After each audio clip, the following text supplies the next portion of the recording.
buenas tardes, dominicanas y dominicanos de aquí y de allá. Yo soy Juan Mateo Guerrero y le invito a que inicie con nosotros Soberanía Popular TV por Teleradio América, canal 245, para todo el territorio nacional a través de una moderna plataforma digital para todo el mundo. El programa de hoy cargado de informaciones nacionales, internacionales, e iniciamos también una nueva semana bajo la protección, la bendición y la voluntad de Dios. En las nacionales, señores, este fin de semana mucho activismo político. El presidente de la República estuvo con el gabinete social entregando obras de carácter social y mucha medicina, señores, de alto riesgo. El presidente también estuvo por la casa de Roberto Fulcar haciendo una visita de familiaridad, de cortesía junto a su esposa para darle un espaldarazo a la salud de Roberto Fulcar.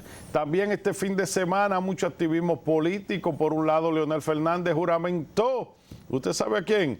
Antonio Duvergé. Y también el PRM juramentó a Cholitín allá en Higüey. Vamos a ver cuál fue comprado y cuál fue por ideología. O los dos fueron comprados o los dos se fueron por ideología, ¿verdad? Así. Vamos a hablar también del legado de José Francisco Peña Gómez, un año más del natalicio de José Francisco Peña Gómez. Vamos a hablar también de los temas que a lo interno de los partidos políticos se están cueciendo, y de la trapisonda y del pie y de la zancadilla que se están metiendo estos muchachos, señores, de cara al 28. Vamos a hablar también en la justicia, que mandaron a juicio de fondo al asesino, al criminal de Orlando Jorge Mera, y que definitivamente hoy que se conmemoran, se cumplen 9 meses de ese hecho horrendo. Este canalla aún quiere zafársele a la justicia. De todos estos temas y muchos más vamos a hablar, pero antes, Jacinto Herrero. Así es, señores, buenas tardes, bienvenidos todos una vez más, una nueva entrega de su programa Soberanía Popular TV. Vivimos hoy el lunes 6 ya de marzo 2023. Cuántas noticias para compartir con ustedes a través de esta hora que nos ofrece Teleradio América, canal 245 a nivel del mundo. Nosotros con muchas informaciones, con las pilas puestas, inicio de semana. Bueno, tal como dijo Juan, hoy es un día agridulce, ¿verdad? El natalicio de Peña y el caso de Orlando Jorge Mera, hoy toma ya giro rumbo al juicio de fondo. Hoy es un día más para conmemorar el natalicio del doctor José Francisco Peña Gómez. Cumpliría 86 años hoy. 86 años cumpliría. Peña Gómez perdió la vida, batalla contra el cáncer que la perdió, 10 de mayo del 98. O sea que nosotros hoy, los que conocimos, los que vivimos, tenemos que honrar el legado del doctor José Francisco Peña Gómez. Yo quisiera que el señor director ahí nos acompañe con unas imágenes del doctor Peña Gómez para que a las nuevas generaciones se le pueda mostrar definitivamente nuestras figuras históricas. Y ese que ustedes van a ver ahí es un prócer de la historia moderna de este país, un hombre entregado a la democracia, a la soberanía y sobre todas las cosas al desarrollo de este país. José Francisco Peña Gómez, que en la población en 2 oportunidades votó por él para presidente de la República, pero otros se lo impidieron, y que definitivamente lo mandaron a la tumba sin la posibilidad y privando a este pueblo de darle, sin quizás el mejor presidente que haya tenido este país. Gracias a Dios que uno de sus discípulos ahora está tratando de llevar la obra del doctor José Francisco Peña Gómez en la tesis de lo que es el gobierno compartido. Y aunque no nos guste mucho, se está expresando, porque ustedes sabrán que en el quehacer político aquí los políticos que vienen de los partidos han gobernado siempre con la clase política y esa es una realidad, con raras excepciones. Ahora se está gobernando con una clase mixta, ¿verdad? Donde hay más de la esfera social de lo que son las élites a nivel de sociedad civil, profesionales, del sector privado y una representación de la clase política que yo pienso que se invirtió, que debió haber sido más equitativa y más inclinada a poner el Estado en manos de los políticos. Pero en definitiva estamos ante la ejecución de la tesis del doctor Peña Gómez del gobierno compartido que está invirtiendo en la gente. Vamos a reconocer hoy un año más de vida al doctor Peña Gómez y yo espero que este país pueda tener la nobleza de reconocer algún día, ya sea el natalicio, ya sea el día en que el doctor Peña Gómez partió de este mundo, con la entrega de ese Congreso Nacional a esta sociedad, a su familia, a su viuda, a sus hijos, a sus nietos, el certificado que lo acredita como presidente póstumo de este país. Porque eso hay que corregirlo, hay que corregir ese error histórico, hay que corregir esa ignominia, hay que corregir esa perversidad. Aquí el mecanismo para llegar a la presidencia de la República es el voto del soberano, el electorado.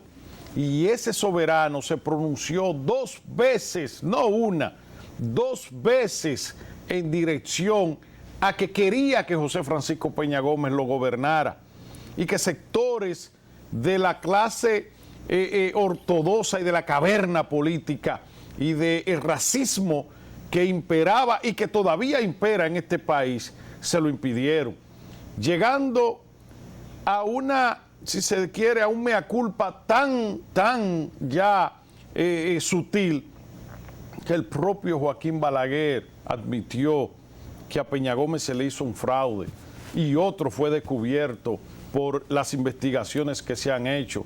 Y ahí están los desclasificados de los servicios de inteligencia norteamericanos, de los servicios de inteligencia de otras naciones. Ahí está Bernardo Vega con un libro que acaba de entregarlo a esta sociedad.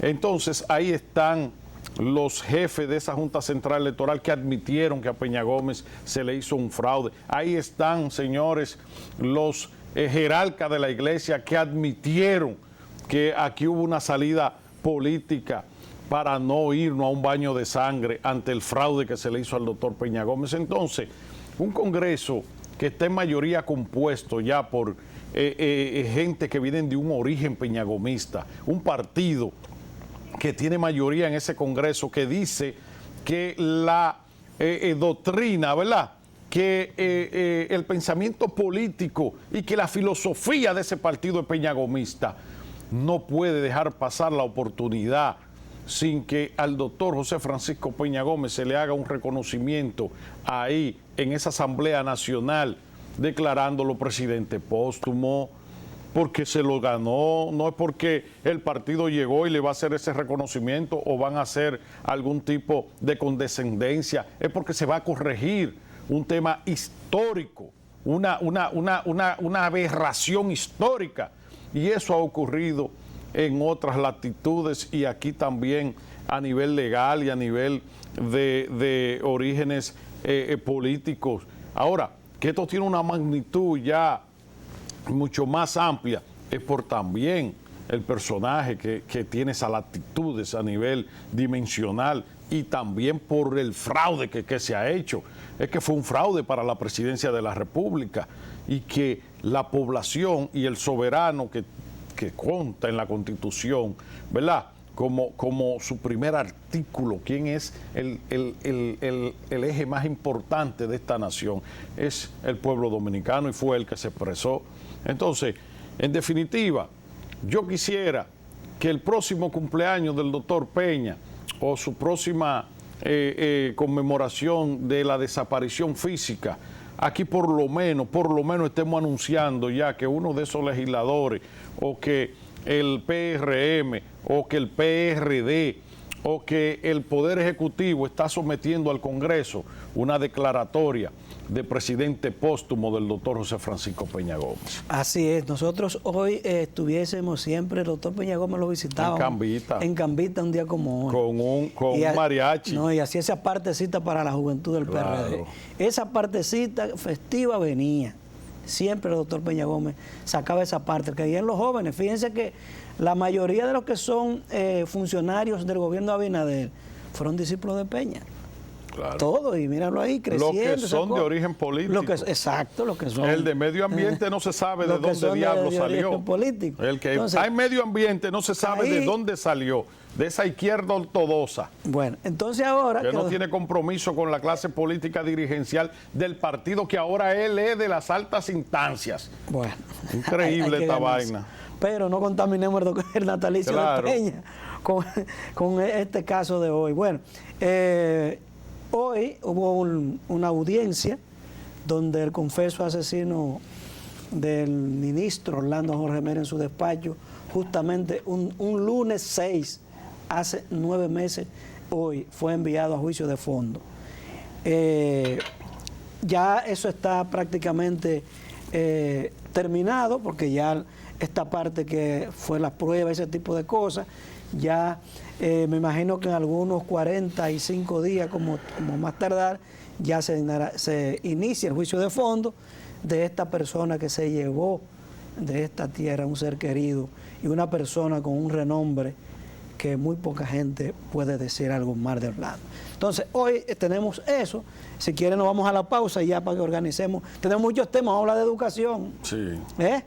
Pues arranque ahí mismo con educación. Bueno, hay una noticia que está calzada hoy en el periódico El Caribe. Señores, por eso es que no avanzamos.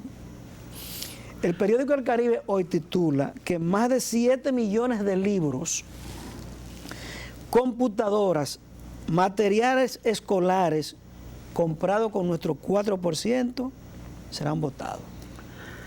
Bueno, pero junto con el desecho de esos activos, tiene que ir el expediente de quienes hicieron ese desorden. Señores, computadoras. Yo no me explico por qué aquí, o cómo se habla básicamente de la gestión Navarro, Antonio Peña Mirabal y Amarante. Los últimos 3 ministros que manejaron el 4%. Señores, ¿y ahí no estuvo Domingo Brito también? No, Domingo Brito no estuvo ahí. Miren cómo son las cosas. El 4%, esa lucha que libramos todos y que se cobijaron sobre las sombrillas amarillas, miren cómo está tirado a bote hoy. A bote. O sea, no se planificaron cosas, no se hizo nada, y ahora ese dinero que es de las arcas nacionales, ahora lo van a tirar así. Porque no se usaron los libros fuera de tiempo, se compraron y se almacenaron ahí. A mí me gustaría un día que el director del INAVIE dé a conocer todo lo que tiene ahí, que va a votar, y saber si tiene algún uso. Porque yo me imagino que los libros ya, eso tiene un cuadernillo, una cosa. Pero esta cantidad de computadoras, de tablets, de cosas que se quedaron ahí, señores, en los almacenes dañados. Entonces alguien tiene que pagar por eso, porque así no puede ser, porque ese dinero pudo haber sido utilizado. Mírenlo ahí, miren, Dios mío, cómo están las cosas.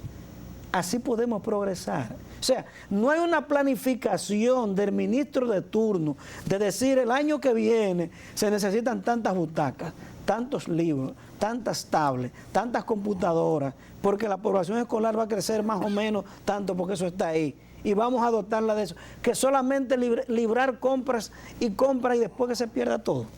Entonces yo me imagino que ahora, tal como dice Juan y subrayo yo, debe haber un sometimiento.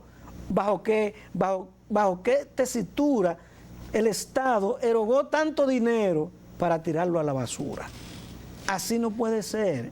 Porque ese dinero, si era que no se iba a gastar, pudo verse, yo no sé si mandarlo a otra cuenta de educación, lo que fuese, pero está mal gastado. Eso es sin planificación o componenda. O componenda, como dijo el ministro actual, de que hay compañías que están devolviendo el dinero. Señores, compañías que se ganaron proceso en el 17 y del 17 al 23, ¿cuánto es? Y ese dinero ahí embolsillado, hasta prestándolo a rédito, ya usted hizo el negocio con el dinero del Estado. Entonces, ¿cómo es posible? Yo quiero saber los nombres de las compañías que le dieron el dinero, el 20%, de la contratación de concursos que ganaron en Buena Lid, y se lo embolsillaron y ahora están devolviendo. Eso hay que publicarlo en la página web, o por acceso a la información nosotros pedirlo, porque así no puede ser. Mira, Jacín, nosotros aquí hemos sido coherentes, consistentes en las denuncias que hemos hecho con relación a educación. Desde que la sociedad parió ese 4%, que el primer administrador de ese 4% fue Amarante Baré, que los primeros focos de contaminación a nivel de corrupción fueron la compra de los solares, y después todo lo que ha ocurrido ahí, la mafia que se han anclado ahí a todos los niveles, y también cómo se ha engullido ese presupuesto de ese 4% desde esas mafias en complicidad con quienes han pasado ahí como ministro, y también la ADP, que ha funcionado como un grupo de pirañas, un cardumen de pirañas, y la cabeza que ha sido el ministro o los diferentes ministros que se han comportado como compradores compulsivos, que han visto ese caudal, esa orgía de recursos, y como la gran ambición era echarle mano a lo que pudieran echarse en los bolsillos como ganancias de los porcentajes que ahí de manera mafiosa se repartían. Entonces, lo que tenían era una ansiedad por armar proyectos de compras para repartirse ese presupuesto y esos recursos, no importándole cuál era el orden, cuál era la prioridad, cuál era la calidad. Yo he dicho que de ese 4% del Producto Interno Bruto, ese caudal de recursos que se le ha dado a educación, al cerebro, a la materia gris de nuestros niños no ha ido un 1%. Un 1% no ha ido. Porque desde la cabeza hasta lo que tenía que funcionar como guardianes, que era la ADP, eso lo que había era un deseo y una vorágine por engullirse ese presupuesto de educación, y así lo han hecho, y así han servido esos recursos para enriquecer de forma abrumadora sectores y de manera independiente políticos y también empresarios. Entonces, ya es hora de que el Ministerio Público, todo lo que tiene que ver con el control y el castigo de la corrupción, apunte para educación, porque no es posible que esos señores que han andado por ahí se paseen ahora en esta ciudad. Yo me encontré a uno en un estadio de pelota, ahí en el Cibao, en un juego de Licey y Águila, en un parco preferencial, privilegiado, que se creía que todavía estaban en el gobierno y que eran ministros, que mandó a un seguridad a quitarme del frente de él, porque él entendía que se le estaba prohibiendo el panorama para él ver todas las incidencias en un momento que yo estoy sentado delante de él, andaba con mi compadre Tony Peña Guava y mi compadre Luigi, y nosotros tenemos asientos delante de él. Pero en el momento en que se van a comerciales, él entendía que no se le podían parar de frente porque él quería ver el aguilón y el espectaculito que se forman ahí entre inning y inning, y tuve que planteármele de frente, confrontarlo y decirle que ya esa era no era la era del danilismo, el leonelismo y el peledeísmo, que estaba equivocado, donde ellos imponían su voluntad, que lo que tenía era que darle a esta población una explicación de esos cuestionamientos que se le estaban haciendo en educación. Y mira, por fin ahora están saliendo. Por fin ahora se están cuestionando. Y se está cuestionando a Navarro, pero yo creo que hay que empezar con Amarante Baré, que era el personaje que estaba ahí en ese estadio queriendo dirigir hasta el comportamiento de uno. ¿Tú entiendes? Cuando uno se tenía que sentar y parar. Entonces, ahí hay que empezar a rendir cuentas, ¿verdad, Jacín? Y hay que empezar ahí a someter gente.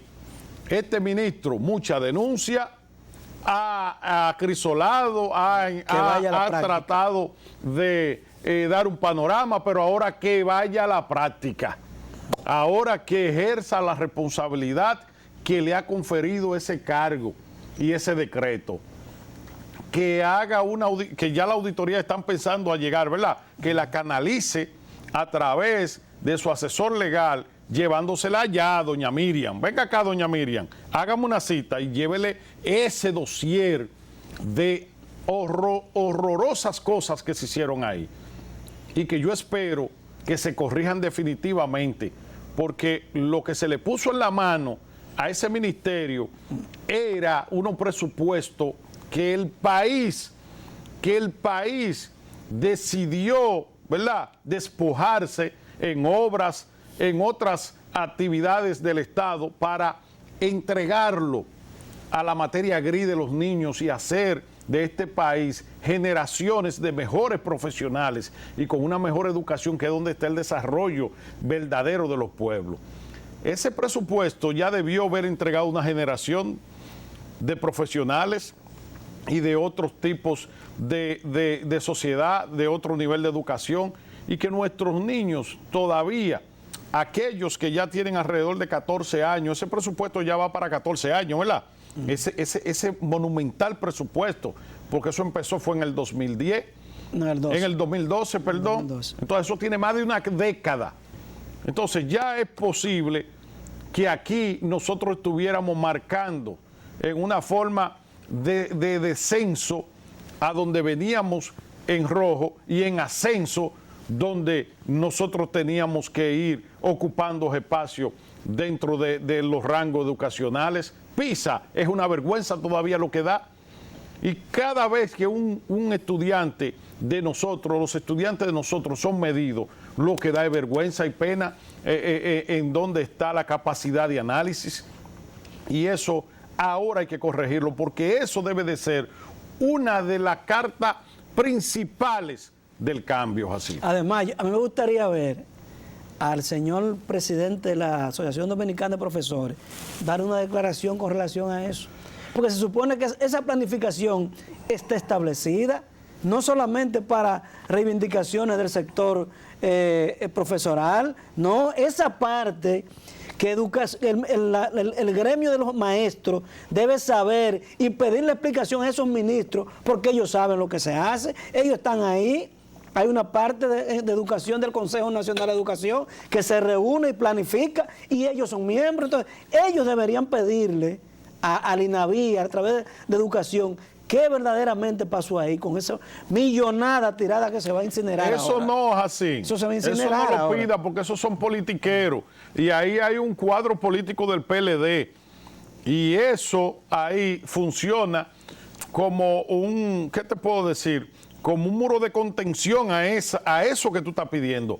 Lo que tienen que exigir son la comisión de Educa y de esa si se quiere, yo no sé cómo es que se llama, lo que se formó aquí para darle seguimiento a ese presupuesto por ciento, el patronato para la educación del país. Esa gente tiene que opinar, ahí tienen que opinar los Pepín Corripio, ahí tiene que opinar Monseñor Agripino, ahí tiene que opinar la Bermúdez, y toda esa gente, los Uchilora, ¿verdad? Y toda esa gente que quedaron ahí como guardianes de la educación de este país y del presupuesto que se metió ahí. Entonces, yo no veo a nadie hablando ahí.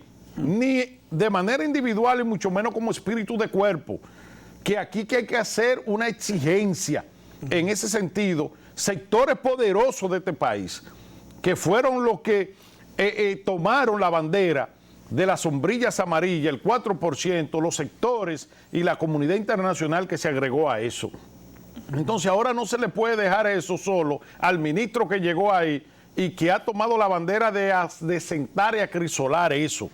Independiente de eso, yo quiero ver el Ministerio Público metido ahí también, porque el Ministerio Público no es verdad que tiene que esperar de que le sometan nada. No. El Ministerio Público tiene que actuar y tiene que actuar en la dirección de ir a corregir eso, de ir a poner los entuertos, porque aquí a Voz Populi todo el mundo sabe que todo el que pasó por ahí, desde la cabeza del ministerio hasta el director del departamentico más chiquito, aruñaron esos recursos. Porque se le ve en su bonanza personal. No hicieron proyecto presidencial, todos. ¿De dónde diablo va a sacar nadie de que un proyecto presidencial si no tiene los recursos para armar eso en el país entero? Ahora ninguno aspira. ¿Y por qué Almarante Bareno tiró su candidatura al interno del PLD, o Navarro, o el otro que estaba ahí también, que estaba ya en el Ministerio de Exteriores? ¿Cómo que se llama ese? No, ahí está. Navarro, Andrés Navarro. Navarro, pero falta otro. Ahí estaba Antonio Peña Mirabal. Ese es el que se me está escapando.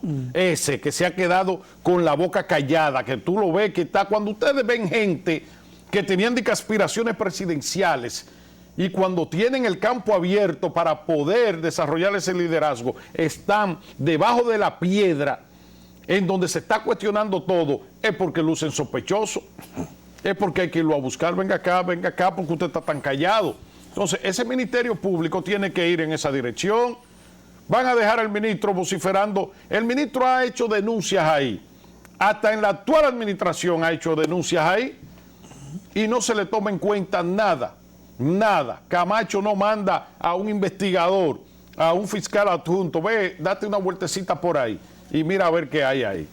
Entonces, es hora ya de que aquí empiecen a rodar cabeza en torno a ese desfalco que se le ha hecho al 4% de educación. Así, vamos a una pausa. Cuando retornemos, vamos a hablar de los temas políticos, señores, que esta semana estuvieron bien calientes, y vamos a hablar también de otros temas más de interés. Pero antes, recuerde que Agua Diva es el agua inspirada en la frescura y la pureza del manantial. Es una agua que es procesada y embotellada por la procesadora y embotelladora de agua dominicana Santiago Los Caballeros para la 14 provincia del Cibao. Esa misma agua se convierte en un hielo sólido, duro, que rinde más y que usted puede obtener llamando al 809-241-1177. Agua Hielo Diva, calidad incomparable. Volvemos en breve. Nosotros somos Soberanía Popular.